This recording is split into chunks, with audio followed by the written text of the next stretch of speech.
Why choose a Sleep Number smart bed? Can I make my site softer? Can I make my site firmer? Can we sleep cooler? Sleep Number does that. Cools up to 8 times faster and lets you choose your ideal comfort on either side. Your Sleep Number setting. Enjoy personalized comfort for better sleep night after night. It's the final days of our Black Friday sale. Recharge this season with a bundle of cozy, soothing comfort. Now only $17.99 for our C2 mattress and base, plus free premium delivery. Prices higher in Alaska and Hawaii. Check it out at a Sleep Number store or sleepnumber.com today. Everyone wants to be stronger, not just physically, but in every part of life.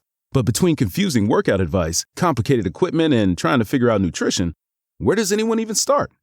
Well, to get stronger mentally and physically, go to Anytime Fitness. You'll get a personalized training, nutrition, and recovery plan, all customized to your body, your strength level, and your goals. You'll get expert coaching to optimize your results, anytime, anywhere, in the gym, and on the Anytime Fitness app. And you'll get anytime access to 5,500 gyms worldwide, all with the right equipment to level up your strength gains and your life. So get started at AnytimeFitness.com. That's AnytimeFitness.com.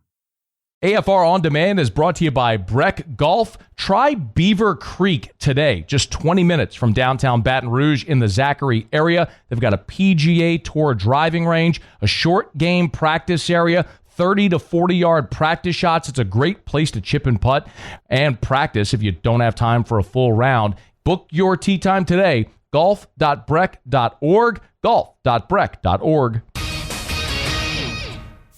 Matt Moscona. I'm very important. After further review. Say it one more time. After further review with Matt Moscona. And here we go. Live from the Raising Cane studio. Let's rock!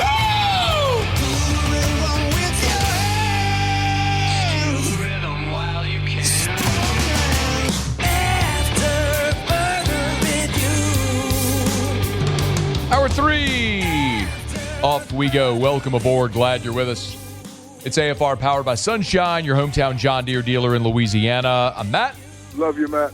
Paul O'Neill. They're chanting Paul O'Neill's name.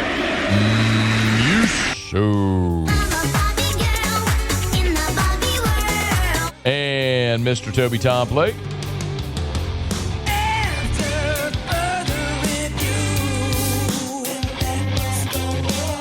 All right, we're here. Glad you are as well. 5 o'clock quitting time. Glad you're driving home with us. A lot of you may already be off to the Thanksgiving holiday. Be safe if you are hitting the road to go see family, wherever you may be. But we're glad to be here. We'll be off Thursday, Friday, but we will continue on Kiffin Watch. Glad to have Sean Salisbury with us, as he is every week here on Tuesdays. Talk a little ball. Always appreciate you, man. How are you? I'm well. How are you, Matt? Well, we've been on sort of nonstop Kiffin Watch. You and I talked about it last week. You shared some of your personal sentiments about Lane, knowing him from the time he was at when Monty, his dad, was on staff with the Vikings, and you know Lane as a young guy. As this moves along, Sean, do you have a strong feeling about how this might play out, or just how it is playing out, that seems to be causing so much? I said it's been a lightning rod topic across college football. It has. He's the hottest guy. It didn't sound right. The hottest coaching commodity. Hey, look, that hot yoga. Hey, I can acknowledge. Hey, it's a good look. It's a good-looking man. Yeah, that's exactly right. Well, first, Matt, let me tell you how I feel about the overall part. Yeah. The NC, we need to do what NFL baseball free agency do. I wouldn't at any program. Everybody has to finish playing before you can hire a coach. Then we don't have this issue. We don't have to worry about what's going on. Well, they get a head start. Well, why should you get a head start if you don't get a head start in NFL free agency and basically in college football and college sports now? We're pros. You don't get a head start. There's open a window. When the window opens, it closes. Do it in the NFL. I can't stand in the NFL when they let them interview and guys are getting coordinators or hiring jobs, and you're still you got a job to do. Remember, this is everybody's dream job. Oh, I'm right where I want to be until bigger money or something comes along. I'm not talking about Lane. I'm talking about anybody. Right. You want to end it? It's very simple. Just do it after the season's over. Open it up like you do everything at midnight on January 20th. That's when it opens up. Well, we're behind. Well, get in line. Everybody's got a fair shake now. Move spring practice back or whatever you're going to do. I cannot stand it. It's a problem because it does this. Hottest coaching commodity in the league right now. In college football, a lot of interest. He's been great. And imagine if he had 3 rings on his finger. what would he be doing? He may make what, 150 million? And I love Lane. I do. I'm a big fan. But I'm speaking of any coach. My overall thought is I don't know, Matt, where he's going. You know, sometimes we'll get a feel for it. I almost feel like we're being primed that he is going to leave. That the discussion becomes, is he going to coach it out? But there's also the part of me like, is it going to be treated like LeBron or like KD in basketball? I'm not saying they're not great because they are, but there's always a but at the end of it. But they chased a championship. But they tasted and chased this, and they got it when they went somewhere else. Michael didn't do it, neither did Steph. So we get that comparison. So will Lane get to the point where always looking over the shoulder at somebody else? I hope not, because he's really good and he's matured over the years and he's spectacular calling plays, and players responded. He gets buy-in. But I don't know. There's this part of me that I almost feel like Florida now is not being talked about at all, that it's LSU or Ole Miss yet. I think 3 weeks ago, a lot of people would have said, well, it's Florida, ties there. The rest, I think he met his wife down there, whatever. That seems like the place. So maybe I'm reading it wrong. I really don't know. I'd love to speculate on where he's going. Hard to turn down $100 million. If I'm Ole Miss and I love him, I'd match it. I'd match it and say, okay, if it's not about the money, why are you going to Ole Miss? I mean, to LSU. Why are you going to Florida? Do you think it's a better place to live? Do you think because the recruits and the history of the program? Lane has now put it on the map that right now Ole Miss is a better program than LSU. Their current team is better than LSU and Florida. But the question is going forward, legacy and history of a program, blue blood, what do you want to do there? So all these things again. So I don't know where he's going, but I can tell you this, that I never if I was the athletic director and you hire him at LSU, I am not he's not coaching my team through the playoff. Absolutely. Unless the players decide that I would let the players vote, not the president, not the AD. I would do the old fashioned way. Majority wins, man. We're going to do this because some of those players are going to leave, as well as assistant coaches. They're going to leave if he goes to LSU, he's going to take them with him, and they are going to go. And so you say you're focused on the job, winning a championship. You cannot be focused at Ole Miss one day or any place, whether it was James Franklin at Penn State, if you left, but he got fired, but focused on one job. And then all of a sudden on a Monday, tell me I'm all in at Ole Miss, recruiting guys, this is the place to be. Then on Tuesday, while you're preparing for a championship, you're still recruiting the very guys at Ole Miss you're going to recruit at LSU. So that's peeing in my face and telling me it's raining. You just can't do that if you want the credibility. It happens all the time. You just can't. If I'm the AD, I say absolutely not. The assistant coaches will take care of it. He's going to pluck some of them too, but some of them may think they're going to get the job if Lane leaves. So I wouldn't let him do it, but I would let the coaches, the players in that building vote on, should he be here? Because you can't tell me you're all in at one and be all in at the other. You're not, because while you're thinking about Ole Miss, guess what you're doing for a month? Preparing for LSU. You got to recruit. You got to get your guys ready to go. And if you're all in on LSU, you're not doing what you promised you'd do as a coach. Serve the kid properly. Be there for the university and the kids. So if he takes the job, you cannot. I personally, as close as I know, as much as I love him, I would not allow him to coach unless, of course, it was overwhelming that the players wanted him to. I cannot stand that we're going through this. The kids are getting cheated. LSU or Florida are going to end up getting cheated because they're held hostage. Ole Miss is getting cheated because you don't know, even if he delays it and he's coming back, just that sense of vulnerability. And I know we're going to get it after the Egg Bowl. What if they get beat? What if they get beat in that game? Yeah. So I just, to me, if you're quit telling everybody, I'm not saying Lane, any of it, it's my dream job. No, it's your dream job at the moment because the other one paid you more. You got a better chance to win. So does he want to do it what Dabo did? Go build a program and not leave it? And right now, a couple national championships? Or does he want to go and think that he's got a better chance to win a national title at Florida or at LSU? You're probably going to get better recruits, but the same guys he's recruiting. You can't serve them both. You just can't, one or the other, and you got to move on. For him, I'm getting his bag. Do whatever you got to do, whatever's best for him. As an LSU, I'd love him to go. But as an Ole Miss, the way they've come back, I kind of like see a guy see it through and go see if he can win a national title there. Then the legacy grows even more than if he does it at a place that you're expected to win a title. He was never expected to win a national championship at Ole Miss, and you and I both know it. Yeah.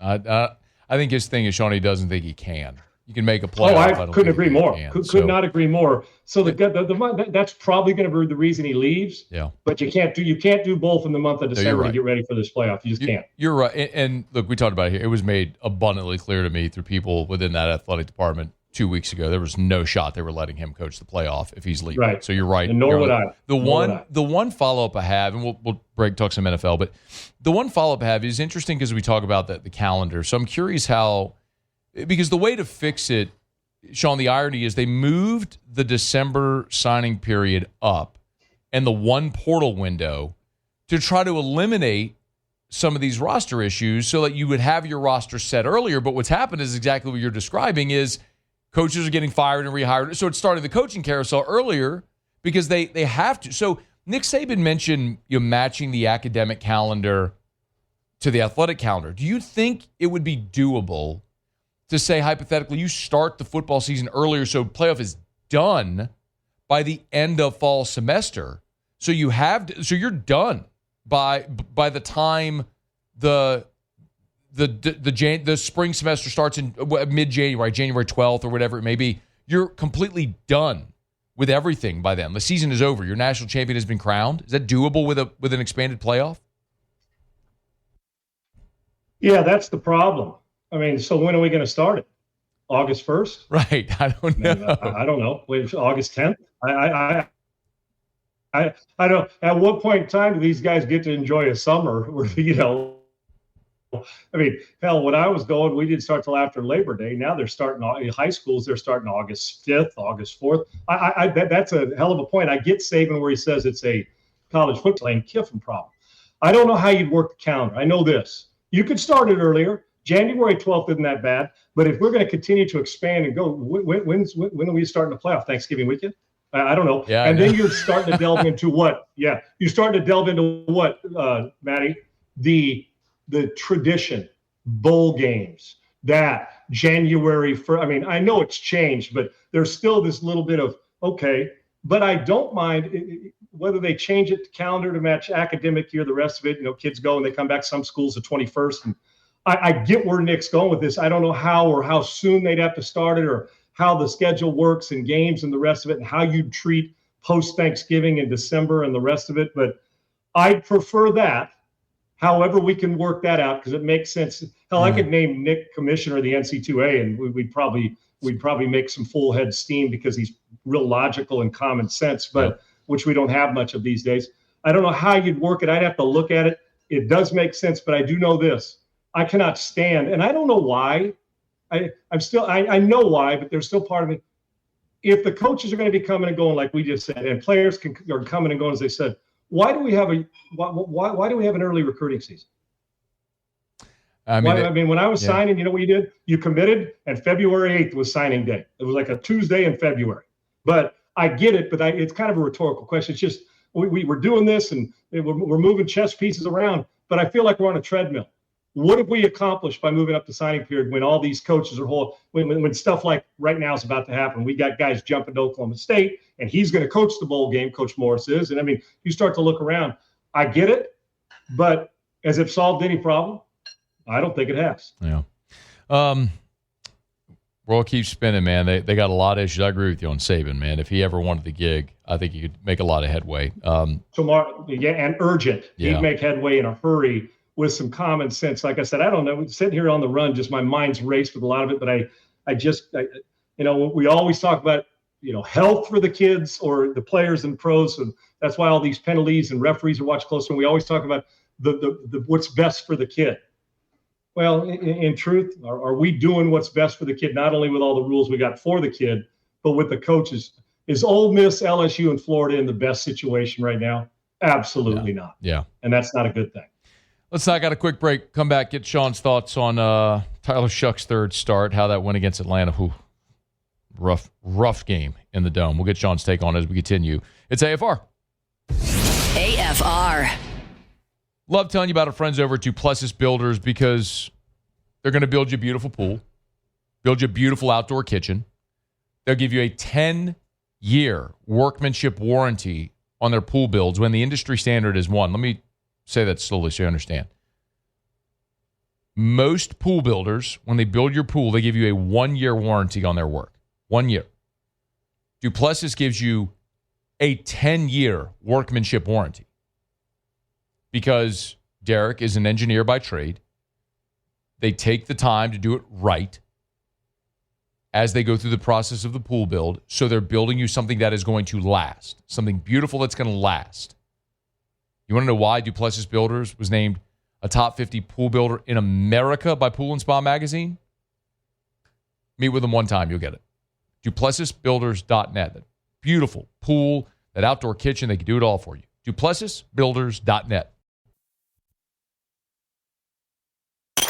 After further review, powered by Sunshine, your hometown John Deere dealer in Louisiana. She thinks my tractor's sexy. It really turns her on. Rolling along, glad you're hanging out with us here. Tuesday shows powered by Sunshine, your hometown John Deere dealer in Louisiana, where Black Friday's turning green over at Sunshine. Sunequip.com, sunequip.com. 10% off all toys, toy tractors, the riding tractors for the kiddos. Get on by Sunshine, your hometown John Deere dealer in Louisiana. Sean Salisbury is with us, as he is every Tuesday, on Twitter at Sean Unfiltered. Make sure you get him at Unpaved there on YouTube as well. Subscribe to the channel.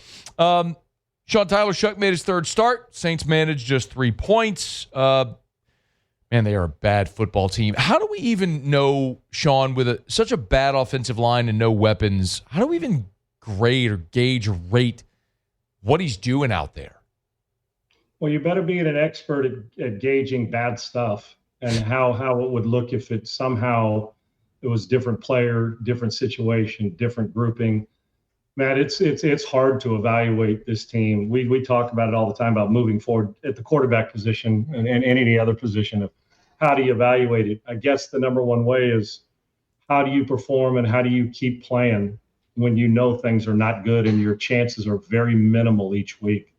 How you practice. And the truth is, Matty, we see the result on Sunday, but during the practice week as a coach, you can probably get an idea of some guys. I don't know who's checked out or who hasn't, but you probably get an idea of where more people's head is if you're paying attention. So hard to evaluate, but just like it's probably pretty hard to evaluate if you got a great team and you're kicking butt every day, how do you evaluate, well, what's going to happen when we go through adversity? Well, at least the one thing you know, your team's faced it. I mean, think about this. It's the comedic part of this.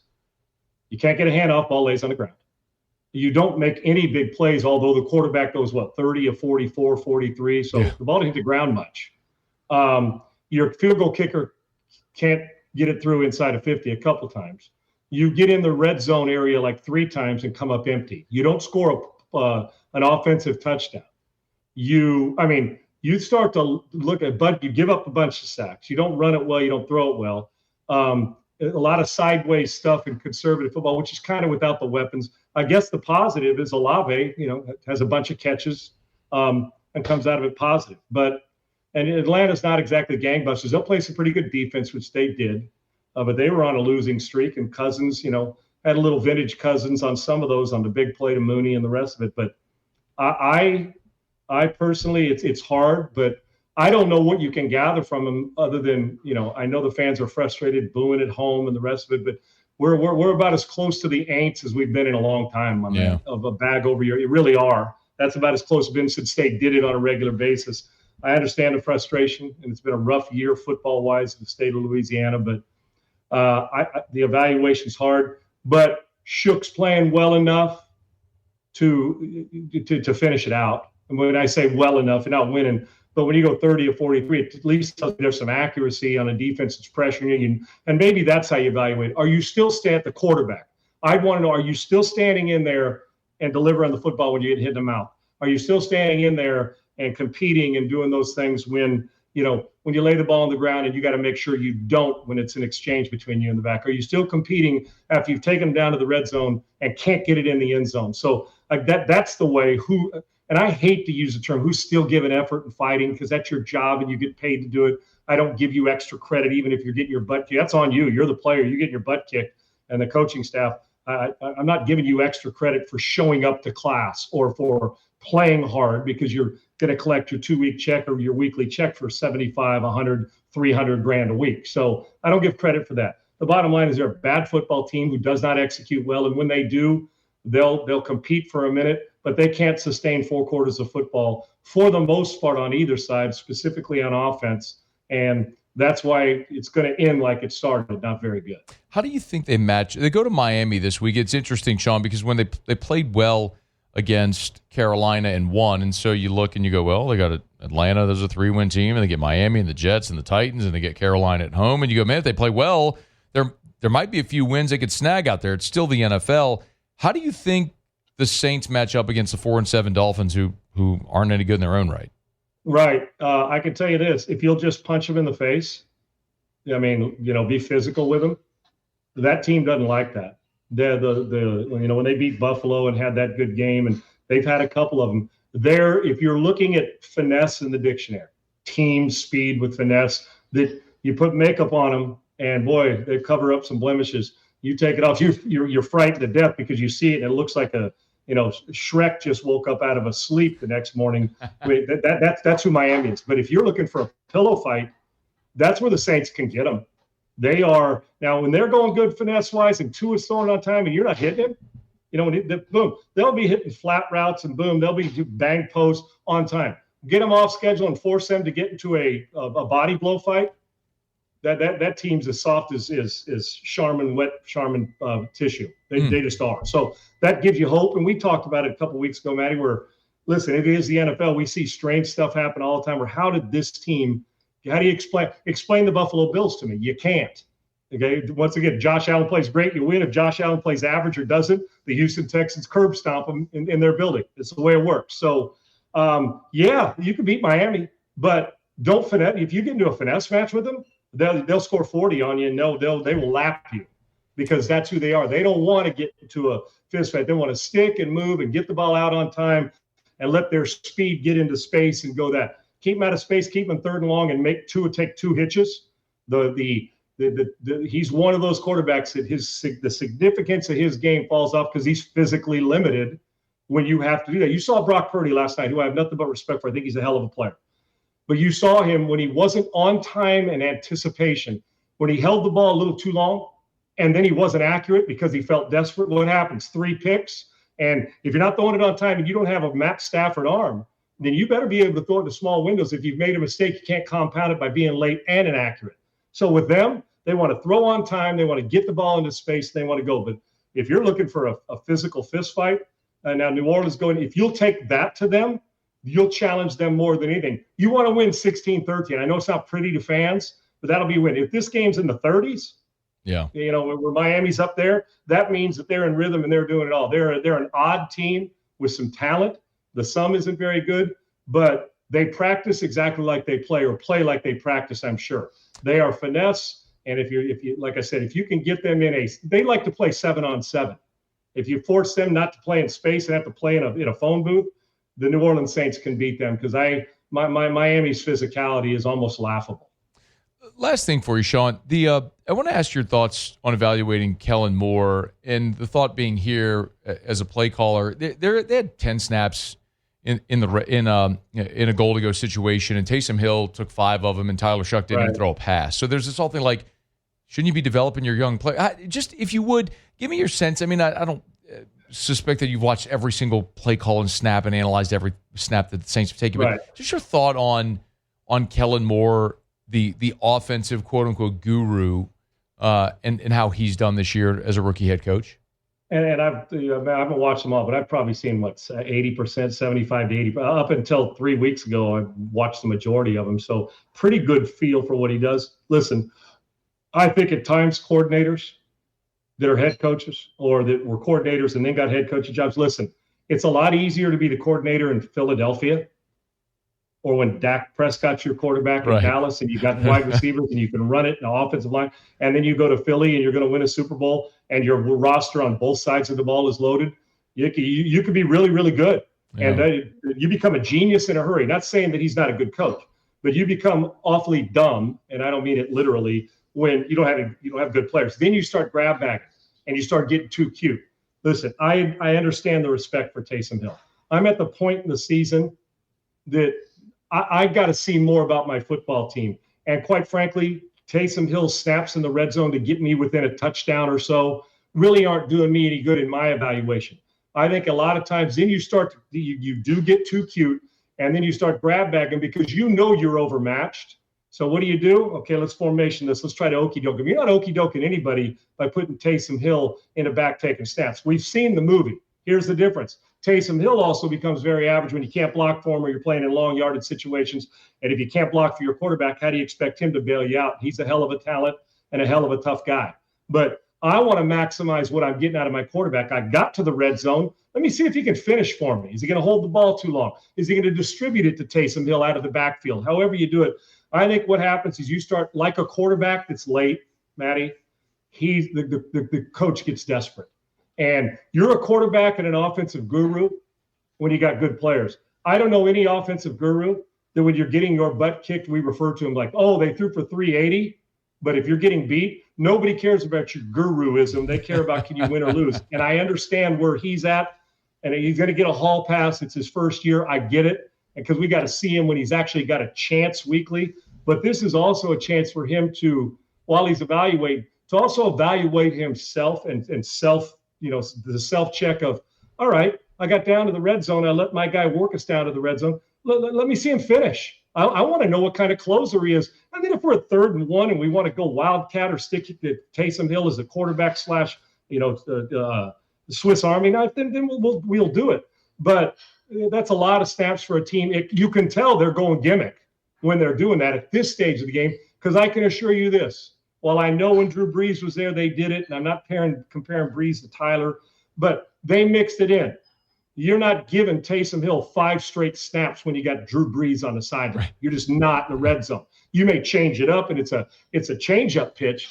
The change-up pitch can't be putting the quarterback back in, as opposed to the kind of a quarterback who's really not a quarterback, who we forced to be a quarterback at times, and now we're trying to make plays. At this stage of the season, listen, I'm not saying you quit on your team. Hell, you've got 6 more games to go or whatever.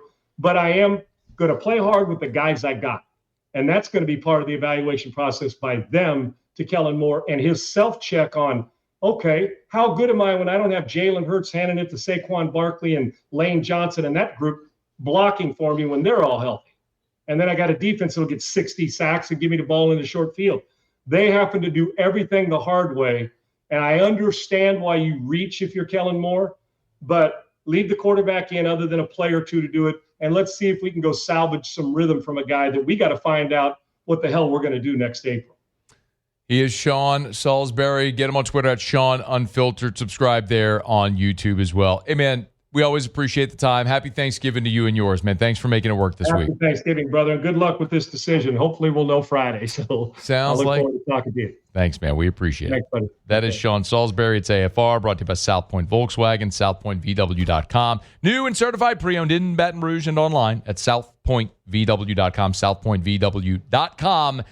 Sign and drive going on right now. 0 down, 0 due at signing, no security deposit, no first month's payment. Sign your name with little else. You're driving away in a brand new Volkswagen from South Point Volkswagen. Louisiana's largest volume Volkswagen dealer is South Point Volkswagen. What's your direction?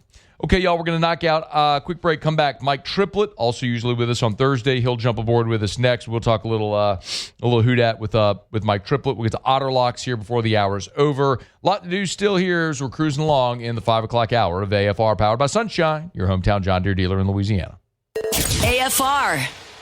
Holidays are upon us. Thanksgiving this week. We got, of course, Christmas about a month away. You got family coming in. Remember, Watermark downtown, Renaissance Southtown. Told you yesterday about Watermark in downtown Baton Rouge. Renaissance is Southtown, as they call it, right there on Bluebonnet near I-10. So it's really easy access anywhere in town. So remember, you got family coming in town. They need a place to stay. You can put them at the Renaissance. Gorgeous, all the amenities from the pool and the weight room and the gym and the office. They got Tallulah, great place to dine. The terrace, which is indoor-outdoor flow. Awesome. If you a high floor room, you get these beautiful panoramic views of the entire city. It's Renaissance Baton Rouge, right there across from all of Louisiana and Perkins Roast. Great for shopping as well. And remember, we talk about the guest rooms, but so many awesome opportunities if you're hosting an event.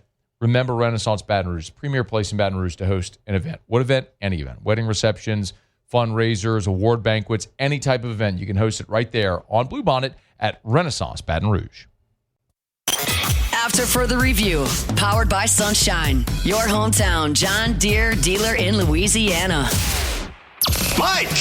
Yeah? New Orleans Saints coverage with some Mad Libs mixed in. Why don't you just go by Mike? It's time to talk black and gold with Mike Triplett of New Orleans.Football. Presented by Benny's Car Wash. Family owned and operated since 1951.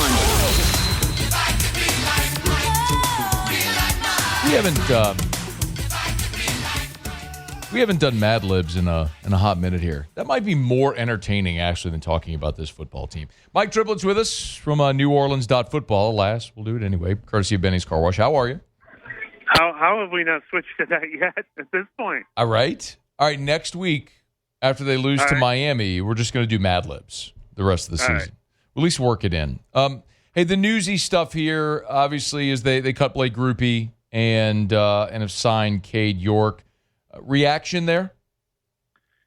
I mean, it had to happen. And look, I was willing in a vacuum. I mean, we're obviously talking about a rebuilding team that is doing a lot of things that sometimes come across as nonsensical. But in a Blake Grupe vacuum, I understood giving him chance 2 and chance 3, and knowing the bird in the hand that you had or whatever compared to all the other kickers out there that have been cut by other teams because of their past struggles.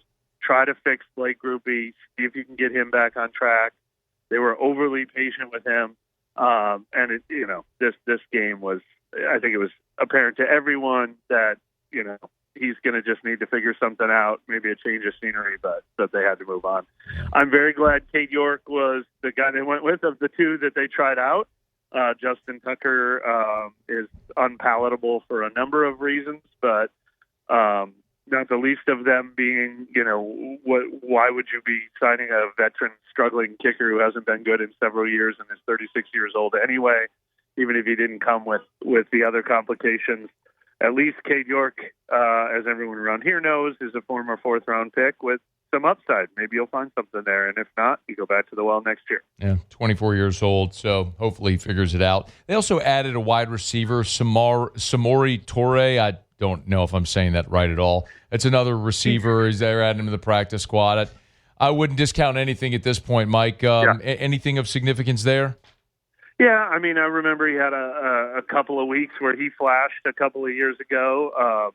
That is a position where there's talent all over the league, and it's one of the things I credit them for doing this year. Added Trey Palmer. Speaking of the local ties, and Jalen Polk they traded for.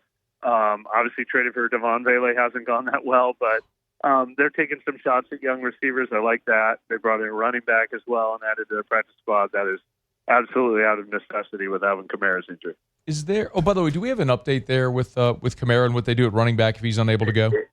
Yeah, it's not looking good, I don't think, for him. I mean, he's going to try to fight through it. We did a incredible profile on him and the work he does with his personal trainer last year and the injuries where they beat the timetable. I know he'll try, but MCL sprain is going to be kind of hard to come back from in 1 week. So I have a feeling we're going to be seeing a lot of Devin Neal, probably some more Taysom Hill, and some praying. I saw, correct me if I'm wrong, but I know Nick Underhill over at New Orleans.Football reported MCL sprain. I know I heard Kellen Moore say ankle. Have we gotten clarity? It is the knee. Yeah, Kellen Moore corrected himself when asked. He had been dealing with the ankle for like the last 5 or 6 weeks, but this is a new knee injury. Got it. Of course, you get all that info over at neworleans.football. Our chats with Mike are brought to you by Benny's Car Wash. Got a great special going on right now for Black Friday, heading into Christmas. Tell you more about that just in just a smidge. My big question with this franchise is if I should have confidence in this front office's ability to fix what ails them when they continue to misevaluate draft free agents, their own players that they don't re-sign. Will Lutz is a great example of that. Yeah. So should I have any confidence in this front office, their ability to get it right? I can't convince you to. It's been a long, painful stretch, and they've been missing on first-round draft picks at all kinds of positions for recent years. They've been missing on head coaching hires. They've been missing on quarterback decisions. So it is a dark stretch. So confidence, no. I mean, law of averages, yes. I think we magnify we magnify the misses, and a lot of teams bat a lot closer to 500 and then get hot for a while and then get cold for a while, and they're way overdue for a hot streak. But no, you're totally within your right to think, okay, great, now they're going to have the number 2 pick in next year's draft, but are they going to make the right pick when they finally get a pick like that? I don't know. There's been a lot of question about evaluating Kellen Moore, which I understand is hard given the roster. But I also, what are you doing inside the 10-yard line, given all the snaps to Taysom? Okay, please. I think it's fair to be wildly disappointed with his offensive acumen. I mean, there are a lot of areas that have been disappointing. The first 15-play script, they have one touchdown in the first quarter all season. The run game, I thought he was going to have a run game with all the offensive alignment investments they've made in recent years. The run game's been really awful this year. The red zone has been really awful this year. And then I think maybe their most disappointing performance of the season came after they just had the bye week to do the self-scout, deep dive, reflect what's working, what's not working, and then they come out with a dud after that. So there's a lot of reasons to be concerned. Now, I mean, we knew they were maybe the 32nd most talented team in the league, and we knew they drafted the youngest head coach in the league as sort of a draft pick instead of going with somebody who was proven and would hit the ground running and knew exactly what to do. So there were going to be growing pains, and maybe year 2 will be better than year 1, but it's been a tough stretch right now. Are you convinced that Kellen Moore gets year 2? Yeah, I do. I don't think you can hire someone like that. I mean, I shouldn't say that. Normally, I don't think you would hire someone like that who is unproven and young and give him the talent that he had to work with, and midway through the season trade away some of his top assets. And then be like, you failed? How did you fail with this? We gave you Spencer Rattler and Tyler Shough. And we traded Sheed. But we've seen. I mean, we saw what New England fired Gerard Mayo after 1 year. But I think the difference there is, I think maybe you fire Kellen Moore if you have an opportunity to get a Mike Vrabel to coach your Drake May or whatever. If you have an opportunity to upgrade, I think if you fired Kellen Moore right now, I don't think that you would be. You'd probably be the least attractive job on the market, and you're not. You don't have the Mike Vrabel waiting around the corner as a reason to hurry up and fire your coach after just 1 year. So, and plus we know this team's track record, their philosophy, their beliefs.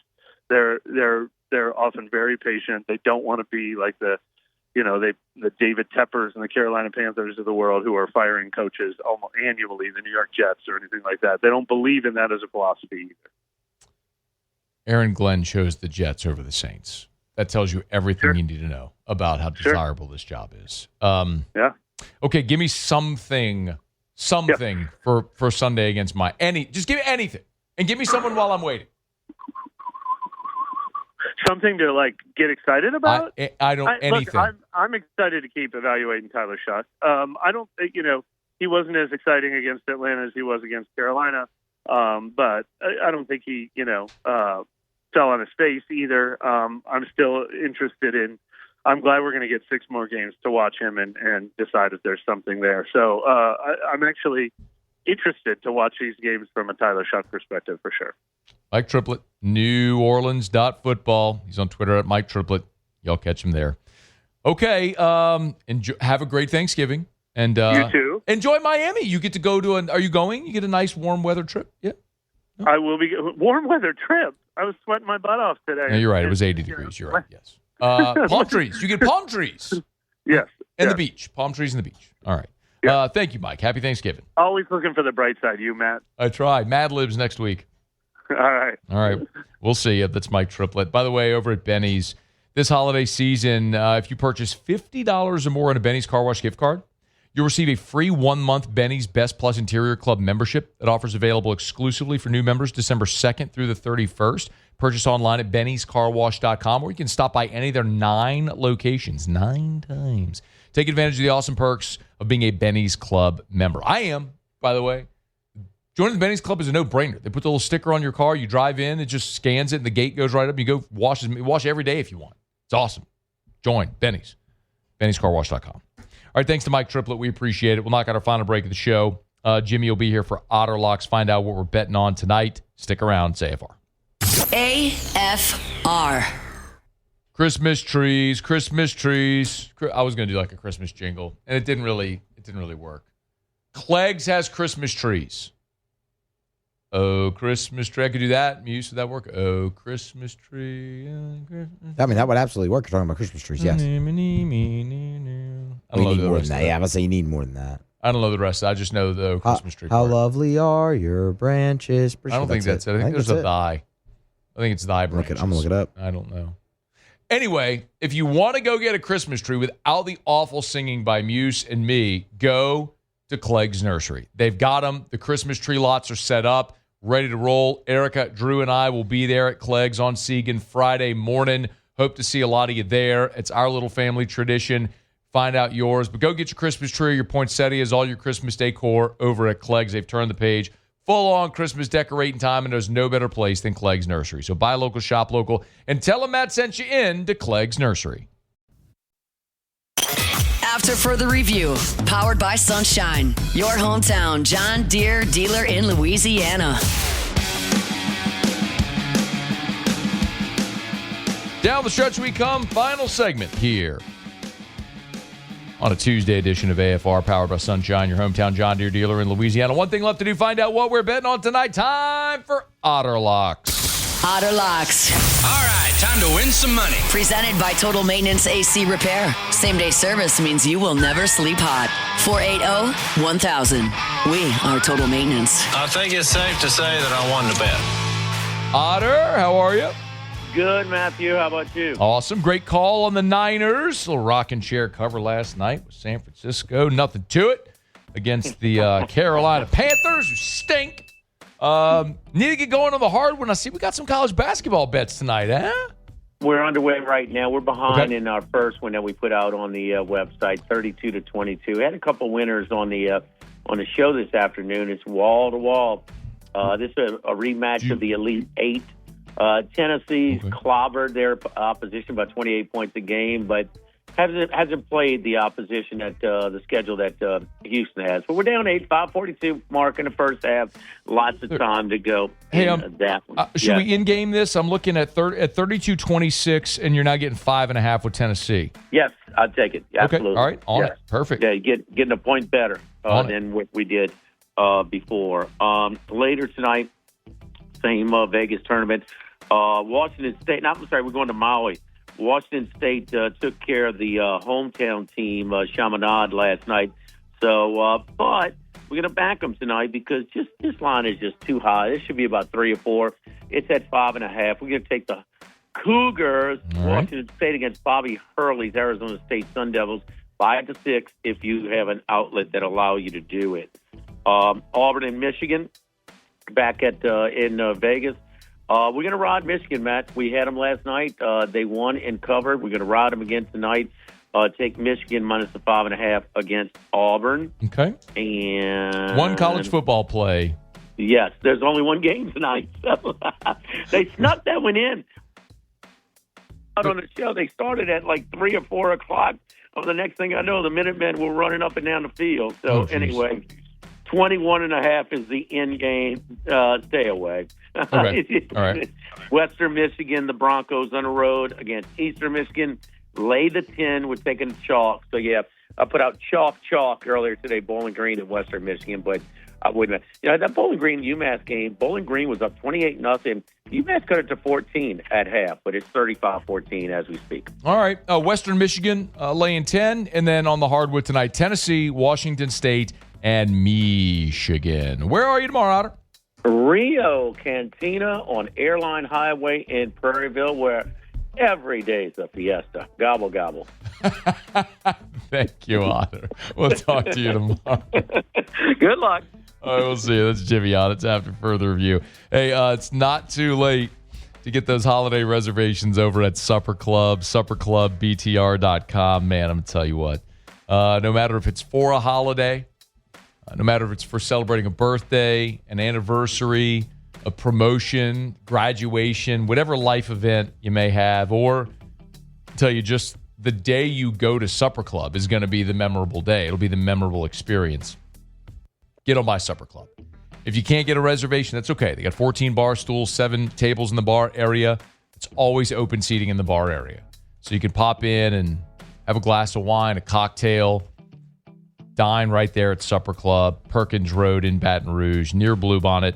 Brandon and Mackenzie Landry, love talking about Supper Club, how it's really their gift that they've given to Baton Rouge to have this world-class experience right here. You don't have to go to New York or London or Paris or Dubai. You can have it right here in Baton Rouge at Supper Club. Chef Layton does an amazing job, always improving the menu, new items. If it's bison or the stone crabs, if you want to try something new, maybe you've been to Supper Club a bunch and you've tried everything. They always have new stuff he's rotating on. Every time you get a Sagrera cut, you're having a truly unique cut of meat, something different every single time. It's at Supper Club. SupperClubBTR.com for your reservation. SupperClubBTR.com. Pelicans got a win last night. I was very excited for that. And I'm very excited to hear Graf. Back to Bay. Close out Giddey. Shot clock at 6. Up top, deep straightaway. 3 from Kennebra. Trey Murphy. Trey be in. He dropped to Kennebra. Oh, Kennebra. Trey B.N. Murphy. Give me another one. Queen. Foot on the arc. Drives on Phillips. Bump. Double pump. Leans in. No. Dunked in on the follow. Micah Peavy. I don't think people don't realize what a gift they are. People don't realize what a gift they are. That's my goal, is to make you understand what a gift Graf and JD are. Give me another. You got another one, Muse? Backing down Queen. Nearly traveled. Throw it back out to Phillips, who lost it. Taken away by Peavy. It's 3 on 1. Lob it up to Murphy. 2-head flush. Throw it up, throw it down. Kennebra. Trey B.N. Murphy. See ya. After further review. As we get on down the road, we remind you about Our Lady of the Lake, championship health partner of LSU Athletics, OLOLRMC.com/LSU, OLOLRMC.com/LSU. That is where you can learn about many of their great NIL deals. You've seen a lot of the great football deals that they've done this year, the Jack Pyburn spot that's running well. They're turning the page to basketball. DJ Thomas on the hardwood. Got a chance to speak with Matt McMahon Saturday, I should say, out at the LSU football game. Excited about his squad, man. DJ Thomas, Robert Miller III, of course, Flaugier, Michaela Williams. It is just going to be a fun winter and spring on the hardwood as the Lady Tigers make a push toward maybe another national championship. Matt McMahon makes a push to get back toward the NCAA tournament, and our friends over at Our Lady of the Lake will be taking care of the champions on the hardwood and everyday champions like you and me. Learn more. It's Our Lady of the Lake and LSU. Together, we roar.